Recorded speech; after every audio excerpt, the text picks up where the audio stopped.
फरमाया खबरदार हो जाओ, अल्लाह के ज़िक्र में ही दिलों का इत्मीनान है, अल्लाह के ज़िक्र में दिलों का चैन है। लोग बहुत सारा माल, बहुत सारी दौलत, बहुत सारी अकल और बहुत सारा शऊर होने के बावजूद बेसुकून हैं। जिस चीज़ ने ज़माने को तकलीफ़ में मुब्तला कर दिया है और जो चीज़ ढूंढने से नहीं मिलती वो इत्मीनान है, वो करार है। लोग भीख मांगते हैं, मिन्नत करते हैं, दुहाई देते हैं कि कहीं से सुकून की दौलत मिल जाए, लेकिन वो मुयस्सर नहीं आ रही। बड़े बड़े लोग हैं और मैं अर्ज़ कर चुका हूँ कि मालदार भी हैं और अक्लमंद भी हैं, बाशऊर हैं, पढ़े लिखे हैं, पर कल्बी सुकून, राहत, इत्मीनान, चैन उन्हें मुयस्सर नहीं आ रहा। रातें जाग कर गुजर जाती हैं, दिन आजमाइश में बीत जाता है।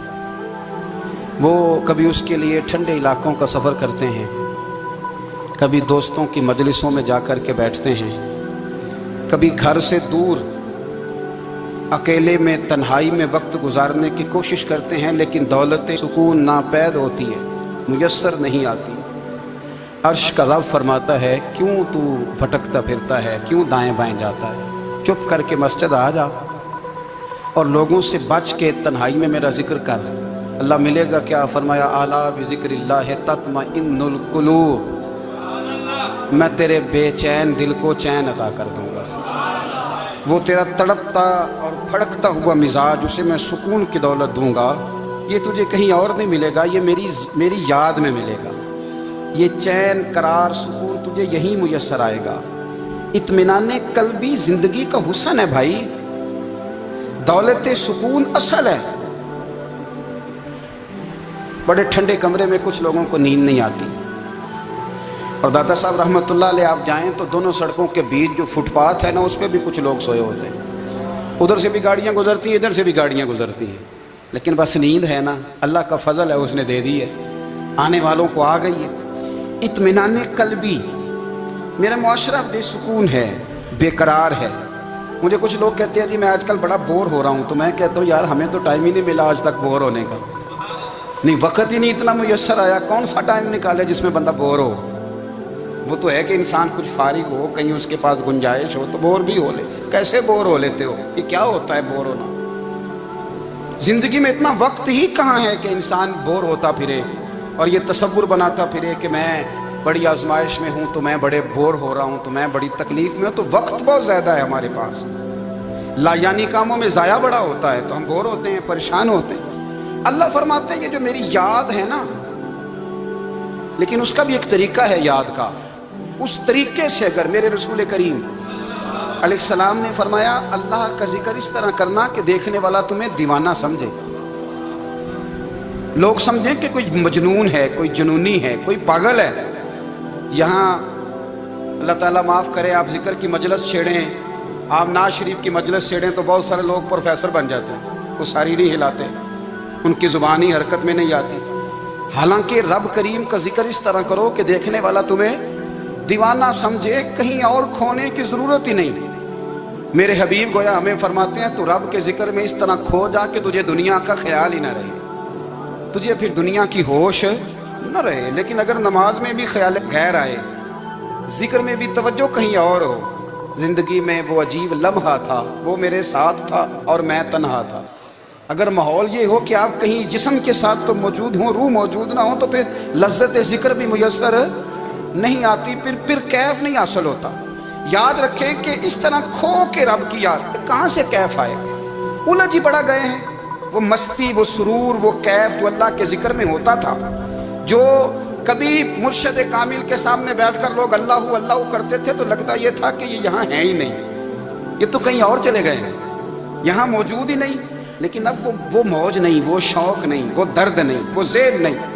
इकबाल तड़प के कहा करते थे, खिरत की गुत्थियां सुलझा चुका हूं, यार अब मुझे साहिबे जुनू कर दे, अल्लाह मेहरबानी फरमा, वो कैफियत दे, वो सुरूर दे। जिंदगी में अगर इत्मीनान चाहते हो तो कभी कभी सब कुछ भूल के ना تو مست ہو جایا کرو رب کی یاد میں. کبھی کبھی چھوڑ دیں دنیا، چھوڑیں یار موبائل، کسی وقت کریں اس کو بند، چھوڑیں اس بات کا خیال کہ فلانے نے سلوٹ کیا ہے کہ نہیں کی، چھوڑیں. حضرت باجزید بستامی رحمت اللہ تعالیٰ علیہ فرماتے میں نے اعتکاف کبھی اپنی مسجد میں نہیں کیا، یہ کہ سارے ہی ہاتھ چومنے والے، سارے ہی پیار کرنے والے. فرماتے میں جب اعتکاف کرتا تھا تو میں بستان سے دور نکل جاتا تھا جہاں کوئی مجھے جاننے والا نہ ہو. اٹھ بلیا چلو تھے بسیے جتھے بس دے نہیں سارے ینے، نہ کوئی ساڈی ذات پچھانے تے نہ کوئی سانو مننے، چل ادھر چلے. اٹھ بلیا چلو تھے بسیے جتھے بس دے نہیں سارے ہی ینے، نہ کوئی ساڈی ذات پچھانے تے نہ کوئی سانو. اتنا شوق ہے سلوٹ کرانے کا، اتنا شوق ہے تعارف کرانے کا، اتنا شوق ہے اپنا بتانے کا، تو یہ چیز غلبہ کر جاتی ہے. پھر نام رہ جاتا ہے، روح نہیں رہتی، پھر وجود رہ جاتا ہے، پھر باطن کی کیفیت نہیں رہتی. خدا را اپنے آپ کو بے چین نہ کرو، بے قرار نہ کرو، بے سکون نہ کرو. رب کی یاد میں آ جاؤ، درود و سلام میں آ جاؤ، نعت کے حسن میں آؤ، تلاوت کی دنیا میں آؤ، سجدوں کے نور میں آؤ. آؤ کبھی کھول کے دل مسجد کی صفائیاں کریں. آؤ نہ کبھی کوئی بوڑھا، دادی، نانی، دادا ان کے پاس بیٹھ کے پیر دبا کے اللہ کو راضی کریں. یہ کیف والی جگہ ہیں، یہ سرور والی جگہ. اتنی بے چین ہماری زندگی ہے، بے قرار ہے، تڑپتے ہوئے لوگ، لڑتے ہوئے لوگ، ایسے لگتا ہے اب ایک دوسرے کا گریبان تھام لیں گے. بے قرار، بے چین. کسی کو انتظار کا کہا جانا کہ 10-20 منٹ کسی کا انتظار کرو، تو بعض لوگ مجھے ایسے لگتا ہے جیسے ان کا کلیجہ پھٹ جائے گا. ڈاکٹر کے انتظار میں بیٹھے ہیں تو بڑے پریشان ہیں. کسی کو ملنے گئے ہیں کو آدھا گھنٹہ بیٹھنا پڑ گیا تو بڑی دقت میں ہے.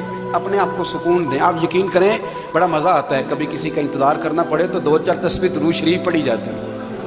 یعنی ذوق بن جاتا ہے کہ چلو اللہ نے موقع دیا ہے، کوئی سرکار کو یاد کر لیں، تنہائی مل گئی. ہمارا مزاج جس سختی کا شکار ہے وہ سختی آہستہ آہستہ ہمیں زیادہ آزمائش میں ڈال دے. تو میرے بھائی زندگی میں اطمینان حسن ہے، اور وہ سب سے زیادہ اللہ کی یاد میں ملتا ہے، وہ سب سے زیادہ رب کریم کے ذکر میں. سب سے زیادہ جو چاہتا ہے نا دل ٹھنڈا رہے، زبان میٹھی رہے، وہ مدینے والے محبوب پہ درود و سلام پڑھا کرے، وہ حضور پہ درود و سلام پڑھا کرے. زبان میٹھی رہے گی. میرا ذاتی تجربہ ہے کہ جو آدمی اپنے اخلاق سنوارنا چاہے وہ حضور پہ درود شریف پڑھے. جو اپنے اخلاق سنوارنا چاہے، طبیعت کو ٹھنڈا رکھنا چاہے، وہ درود شریف پڑھے، اس کا دل سکون میں آئے گا. کچھ کام اور ہیں زندگی میں اطمینان کے لیے، ان کا ہونا بھی بڑا ضروری ہے. سب سے پہلے اگر آپ چاہتے ہیں نا زندگی میں سکون ہو تو حقیقتوں کا سامنا کرنا سیکھیں. آپ جو ہیں وہ رہنا سیکھیں، جو آپ نہیں ہیں وہ بننے کی کوشش نہ کریں. حقیقت کا سامنا کرو گے تو زندگی اطمینان میں آ جائے. ہم نے نا بہانے بنا لیے ہیں، ہیلے بنا لیے، جھوٹ کے سہارے اپنے آپ کو اونچا کر لیا. ایک آدمی سے کہا جاتا ہے تو رشوت نہ لے، تو کہتا ہے میں غریبوں سے نہیں لیتا. تو میرا سوال یہ ہے کہ امیروں کا حساب لینے کی اللہ نے تیری ڈیوٹی لگائی ہے، تیرے ذمہ لگایا ہے کہ تو امیروں کا حساب کر. تمہیں کیا ضرورت پڑی؟ ہم نا بہانہ کرتے ہیں. رشوت لینے والے کا الگ بہانہ ہے اور سفارش والے کا الگ بہانہ ہے. حقیقت کا سامنا کریں. حقیقت کا جو میرے ذمہ داریاں ہیں وہ میں نے پوری کرنی، جو آپ کی ذمہ داریاں ہیں وہ آپ جان نہ چھڑائیں. حقیقت پسند بنے. میرے رسول کریم پھر پڑھیے درود شریف صلی اللہ تعالی علیہ وسلم. حضور صلی اللہ علیہ وسلم نے فرمایا کہ میری بیٹی سیدہ فاطمہ الزہرا رضی اللہ تعالی عنہا صرف جنتی نہیں، جنتی عورتوں کی سردار ہے. لیکن حضور نے یہ بھی فرمایا کہ فاطمہ یہ خیال رکھنا اگر اللہ نے حساب پوچھا تو حساب تم نے خود دینا ہے. حقیقت کی طرف توجہ کرائی حضور نے. وہ صرف جنتی نہیں، جنتی عورتوں کی سردار ہیں، پر حقیقت کی جانب توجہ. میں حقیقت یہ ہے کہ اگر مالک نے حساب پوچھا تو اس کی تیاری بھی کرنی ہے. دیکھیں نا ہمیں کچھ یقین نہیں، اللہ معاف کرے کہ ہمارا حساب کیسا ہوگا، لیکن کتنے آزاد ہیں. یعنی بڑی دلیری سے بندے کہتے ہیں فجر نہیں پڑھتا جی، 3 پڑھتا ہوں جی، شاہ رہ جاتی ہے جی، کپڑے صاحب، بڑی دلیری سے. اور سیدہ فاطمہ الزہرا نے ساری رات مصلی آباد رکھا ہے، حالانکہ انہیں یقین تھا کہ رب مجھے بغیر حساب کتاب جنت دے گا. حقیقت کا سامنا کریں. جو حقوق آپ کے ہیں وہ آپ نے ادا کرنے، جو ذمہ داریاں ہیں وہ ذمہ داریاں ہیں. دیکھیں نا حضرت موسیٰ کلیم اللہ علیہ السلام کے پاس اسرائیل روح نکالنے آئے تو حضرت موسیٰ نے تھپڑ مارا، آنکھ نکال دی. واپس گئے. اللہ انہوں نے تو جلال فرمایا، کہا موسیٰ علیہ السلام سے کہیے بیل کی پشت پر ہاتھ رکھیں جتنے بال ان کے دست مبارک کے نیچے آئیں گے اتنے 1000 سال ان کی عمر بڑھا دی جائے گی۔ یعنی میرے کان میں کوئی بتا دے کہ جناب 60 سال بڑھ گئی، یا آپ کے کان میں کوئی کہہ دے تو خوشی ہوتی ہے کہ نہیں؟ لیکن یہ حقیقت پسندی نہیں، اس لیے کہ 60 بھی گزر جائیں گے، 70 بھی، یہ حقیقت نہیں۔ حضرت موسیٰ کلیم، چلے میں مثال دیتا ہوں، سمجھ لیں 10 بال، حالانکہ بہت زیادہ آتے ہوں گے، 10 بال اگر حضرت موسیٰ کے ہاتھ کے نیچے آئے تو 10,000 سال تو عمر بڑھ گئی نا۔ 10 یعنی 10 سال نہیں، 10 100 نہیں، 10 بہت زیادہ تھی نا۔ حضرت موسیٰ کلیم اللہ علیہ السلام سے آ کے عرض کیا گیا حضور بیل کی پشت پر ہاتھ رکھیں، جتنے آپ کے ہاتھ کے نیچے بال آئیں گے اتنے 1000 سال عمر بڑھ جائے گی۔ تو حضرت موسیٰ نے حقیقت پسندی والی بات کی، فرمایا پھر کیا ہوگا؟ 10,000 سال کے بعد پھر کیا ہوگا؟ کہ حضور جانا تو پھر بھی ہے، فرمایا پھر ابھی چلتے ہیں۔ اگر جانا ہے نا، جانا ہے تو پھر، اگر جانا ہے تو پھر ابھی، اور سجنوں اگر نماز پڑھنی ہے تو ابھی کیوں نہیں؟ اگر داڑھی رکھنی ہے تو پھر رمضان کا انتظار کیوں کریں؟ ابھی کیوں نہیں؟ اگر سچ بولنا ہے تو پھر، اگر رزق حلال کھانا ہے تو پھر انتظار کا ہے۔ حقیقت حقیقت ہوتی ہے، بہانہ ہوتا ہے، حقیقت چھپ نہیں سکتی بناوٹ کے اصولوں سے، کیونکہ خوشبو آ نہیں سکتی کبھی کاغذ کے پھولوں سے، یہ بات یاد رکھیں۔ اگر جانا ہے تو حضرت کلیم فرمانے لگے پھر 10,000 سال کے بعد بھی جانا ہے تو آج بھی ہمیں بے قراری زندگی میں اس لیے کہ ہم حقیقت پسند نہیں، ہم بہانوں میں، ہم ہواؤں میں جیتے ہیں، ہواؤں میں، خیالات میں زندگی گزارتے ہیں۔ بڑا ٹائم پڑا ہے، مثلاً کتنا میرے رسول کریم صلی اللہ تعالیٰ علیہ وآلہ وسلم نے ایک دن صحابہ سے فرمایا تمہیں حیا نہیں آتی؟ حضور کیا ہوا؟ فرمایا وہ والے مکان بناتے ہو جن میں تم رہ نہیں سکتے، وہ والا مال جمع کرتے ہو جو کھا نہیں سکتے، حیا نہیں آتی؟ عرض کی حضور حکم کریں تو محبوب فرمانے لگے جوتے کا ایک تسمہ بند کرتا ہوں تو سوچتا ہوں دوسرا بند کرنے سے پہلے موت آ جائے گی، ایک سانس اندر جاتی ہے تو دوسرا آنے سے پہلے میں یاد کرتا ہوں کہ مجھے دنیا سے جانا ہے۔ تمہیں حیا نہیں آتی؟ وہ مکان بناتے ہو جن میں رہ ہی نہیں سکتے، وہ مال جمع کرتے ہو جو کھا، حقیقت پسند نہیں بھائی ہم۔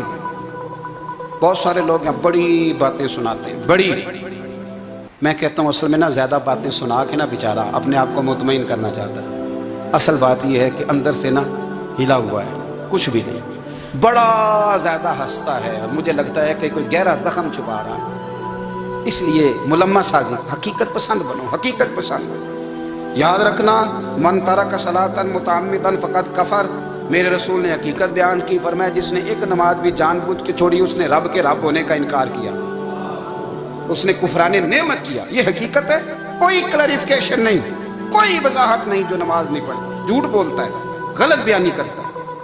جو شخص رزق حرام کما کے کہتا ہے کہ اس کے بغیر گزارا نہیں چلتا، وہ جھوٹ بولتا ہے، اس لیے کہ رب فرماتا ہے جب تجھے پیدا کیا ہے تو تیرا رزق میرے ذمہ ہے۔ اللہ فرماتا ہے کہ لا یکلف اللہ نفسا الا وسعها، میں کسی پر وہ بوجھ نہیں ڈالتا جو اٹھا نہ سکے۔ نماز فرض کیا اس کا مطلب ہے ہم پڑھنے کے قابل ہیں، اس نے ہمارے ذمہ داریاں لگائی ہیں تو مطلب یہ ہے کہ ہم ذمہ داریاں ادا کرنے کے قابل ہیں، ورنہ وہ کہتا ہے میں وہ بوجھ ڈالتا ہی نہیں جو تجھ سے اٹھایا نہ جائے۔ اگر چاہتے ہو کہ زندگی میں اطمینان ملے تو خدا را حقیقت پسند والی زندگی گزارو۔ یہ فضاؤں میں زندہ رہنا، ہواؤں میں، اللہ بڑا معاف کرنے والا ہے، اللہ بڑا کریم ہے، معاف کر دے گا، تو بھئی یہ بات صحابہ کو بھی پتا تھی، یہ اہل بیت کو بھی خبر تھی، تو وہ تو ایک ایک بات کا لحاظ کرتے تھے۔ یہ غوث اعظم کو بھی پتا تھی، یہ ان کے والد کو بھی پتا تھی، جنہوں نے کسی کا ایک سیب کھا لیا تھا تو 12 سال اس کے گھر میں نوکری کرتے رہے، انہیں نہیں پتا تھا اللہ بڑا کریم ہے، معاف کر دے گا، ایک سیب ہی ہے نا۔ تو حقیقت پسندی آپ کو سکون دے گی، اور اگر آپ نے اپنے آپ کو غیر مطمئن کیا ہوا ہے، بات کچھ اور ہے، اور آپ نے اپنے آپ کو ڈال کسی اور طرف لیا ہے، تو پھر آپ کو سکون مل سکتا؟ سکون حقیقت پسندی میں، اصل میں سکون ہوتا ہے، اداکاری میں سکون نہیں ہوتا۔ تیسری بات سنیں، اگر آپ چاہتے ہیں زندگی میں مطمئن رہیں تو دنیا داروں سے امیدیں توڑ دیں، اللہ اور اس کے رسول سے امید وابستہ کریں، اولیاء اللہ سے امیدیں وابستہ کریں، صحابہ اور اہل بیت سے امیدیں، اللہ اور اللہ والوں سے امیدیں، دنیا داروں سے امیدیں۔ آپ کو پتہ ہے دنیا دار کی تباہی کب ہوتی ہے؟ جب انہیں خوش آمدی مل جاتا ہے۔ چودھری کا بیڑا اس وقت غرق ہوتا ہے جب اسے چودھری کہنے والے زیادہ ہو جاتے ہیں۔ सेठ साहब और नवाब साहब बेचारे तबाह तब होते हैं भोलेपन में, जब उनके दाएं बाएं रेला होता है सेठ साहब कहने का। लोग उन्हें खाना चाहते हैं, प्यार उनका नहीं होता, उनकी जेब का होता है। मोहब्बत उनसे नहीं होती, उनकी कुर्सी से होती है। जरूरियात का प्यार होता है, तबाह कर दिया जाता है। हमारी सारी तवक्कुआत दुनियादारों से वाबस्ता हो गई है। नाराज ना होना, पीरों ने, मौलवियों ने, दरवेशों ने, उन्होंने भी सेठ रखे हुए हैं जलसों की सदारत कराने के लिए। यानी मजहबी जलसा है, उसमें बहुत जबरदस्त पढ़े लिखे साहिबे तकवा आलिम का खिताब है, और की सदारत वो बंदा कर रहा है जिसने इशा की नमाज भी नहीं पढ़ी, वो बंदा सदारत कर रहा है। क्यों? इसलिए कि उसने लाख रुपया दिया महफिल में। खुदारा दुनियादारों से उम्मीदें छोड़ दें, वरना आप कमजोर पड़ गए, आपकी उम्मीदें टूटेंगी। कितना कमजोर है वो शख्स जो 2-4 हज़ार के लिए किसी बंदे की चापलूसी करता है, उसके पीछे भागता है, खुशामदे करता है, थोड़े से नोटों के लिए। दुख सुख में काम आएगा इस काम के लिए। मेरे रसूल करीम अलैहिस्सलाम ने फरमाया, जिसने बंदों को राजी करते करते रब को नाराज कर दिया, उसकी दुनिया भी गई और आखिरत भी गई। और फरमाया, जिसने बंदों की परवाह नहीं की, अल्लाह को राजी किया, फरमाया अगर रब राजी हो गया तो लोगों के दिलों में भी मोहब्बत पैदा फरमा देगा। क्या ज़रूरत है खुशामद करना दुनियादारों की, सेठों की, नवाबों की, चापलू। और मैं आपको एक बात बताऊं, होता पता क्या है, ये जो हुब्बे जा और हुब्बे बा होती है ना, इससे पेट नहीं भरता। आपको अगर खुशामद करनी है तो फिर आपको सारी ज़िंदगी करनी है। फिर उनको भी पता होता है कि ताल्लुक़ किस बुनियाद पर है, इसमें कभी भी खुलूस पैदा नहीं होता। आप बेचैन रहते हैं, बेकरार रहते हैं, आपको तकलीफ़ रहती है हमेशा।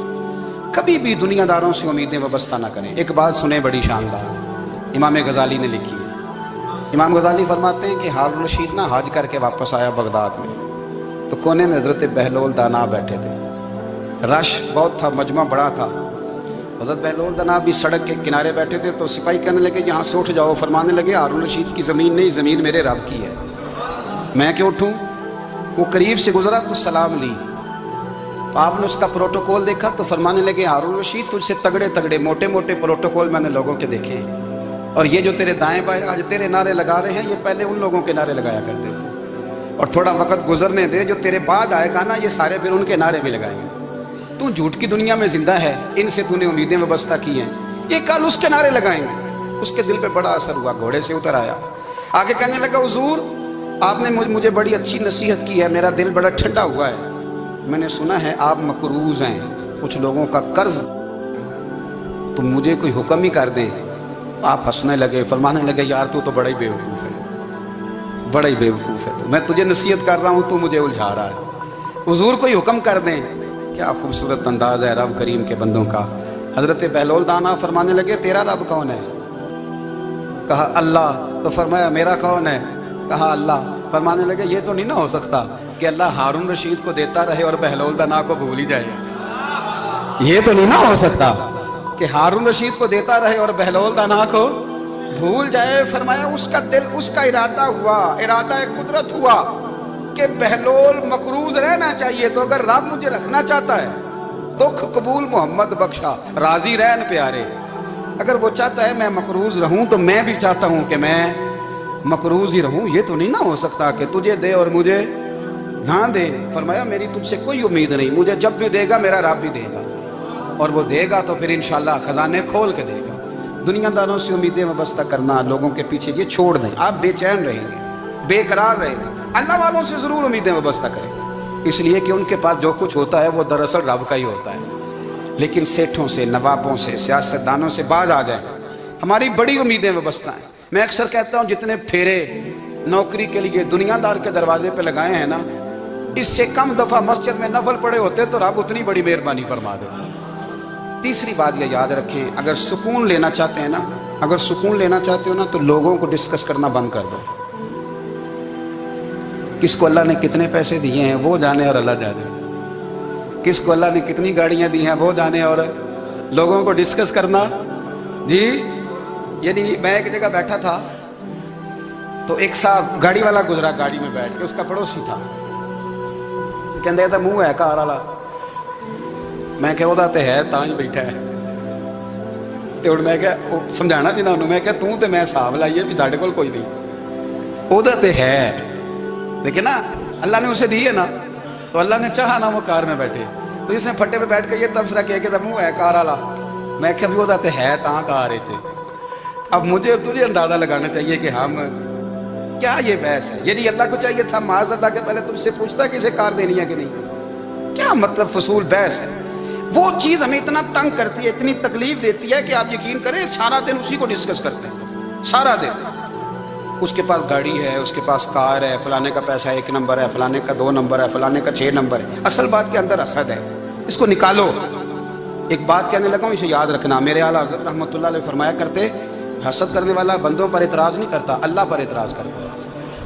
وہ کہتا ہے اللہ اسے کیوں دیا ہے, اتنا کیوں دیا ہے, معاذ اللہ وہ اللہ کی تقسیم پر اعتراض کرتا ہے. حسد کرتے ہو بے چین رہو گے.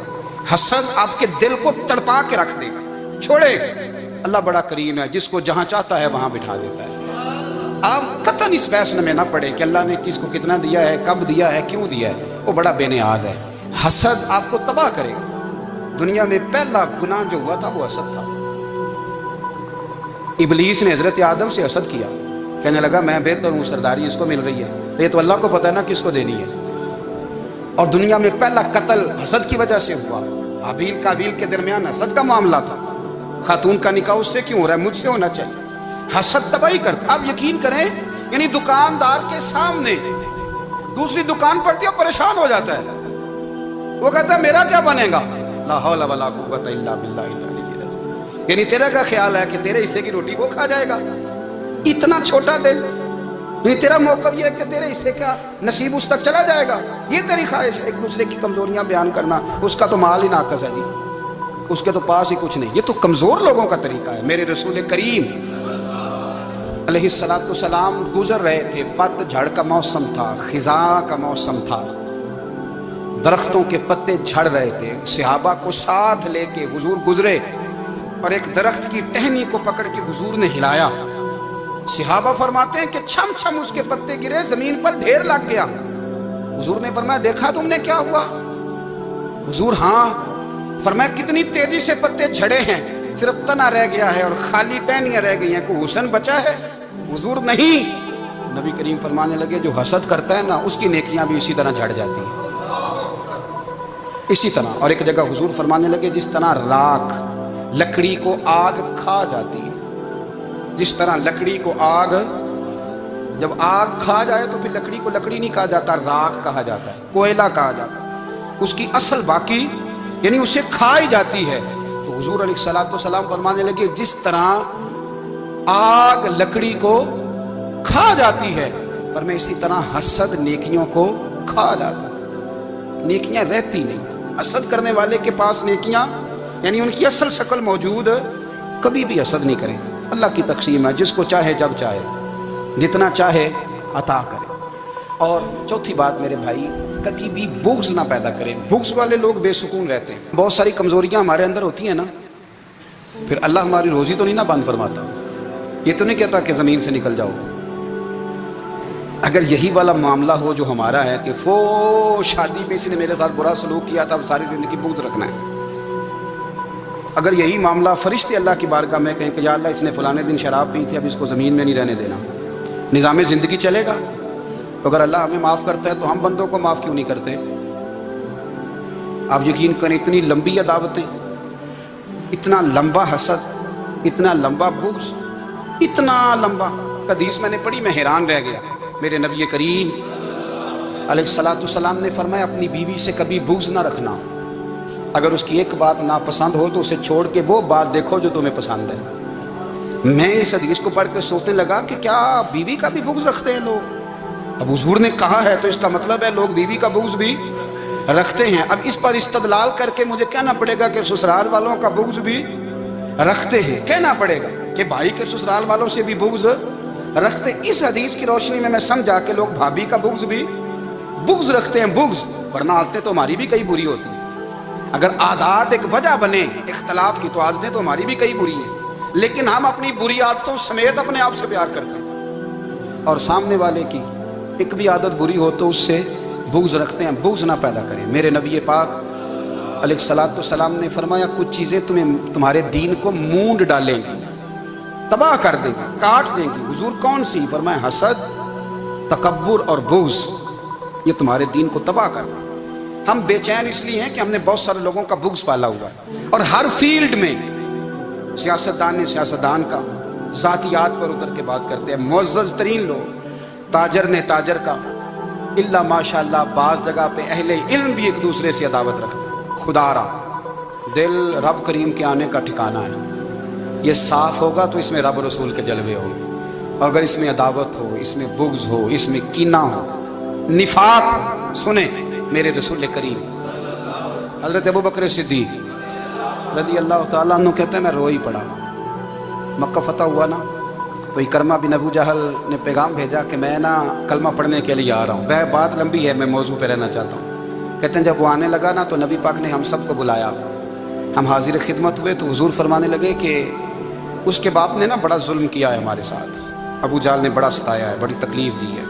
आप मुझे बतलाएं कि वो एक दफ़ा किसी शादी पे बहस होती है बीवी के भाई के साथ, फिर सारी ज़िंदगी उस बेचारे को माफ़ी, वो 10 दफ़ा घर आता है, माफ़ी मांगने पर सवाल ही नहीं पैदा होता। मैं ओ हो मुझे ही कह दिया, यानी मैं, यानी फिर मैं, मुझे ही कह दिया आपने, और मेरी शान में बेअदबी, और फिर मैं माफ़ कर दूँ? तौबा तौबा तौबा, ये कैसे हो सकता है? मेरी नाक नीची हो जाएगी, और आपने मुझे कह दिया, सवाल ही नहीं पैदा होता। और ये रोना मैं अक्सर होता हूँ। ये शादी वाले दिन दामाद साहब का ज़्यादा दिमाग ख़राब होता है। जब छोटी साली की शादी होती है ना, उस दिन इसको बुखार चढ़ता है, इसको कान में कहता है तेरी इज्जत नहीं कर दे, उस दिन इसका दिमाग ख़राब हो जाता है, बच्चे उठा कर निकल आता है। वो बेचारा सुसर मिन्नतें कर रहा होता है कि तेरी मेहरबानी आ जा, ये इज़्ज़त करा रहा है। तो मैंने कहा एहतजाज करके जो इज़्ज़त कराई जाती है वो इज़्ज़त नहीं होती। हाँ हाँ, यहाँ मांग के इज़्ज़त लेते हैं लोग, या एहतजाज की कोई इज़्ज़त है?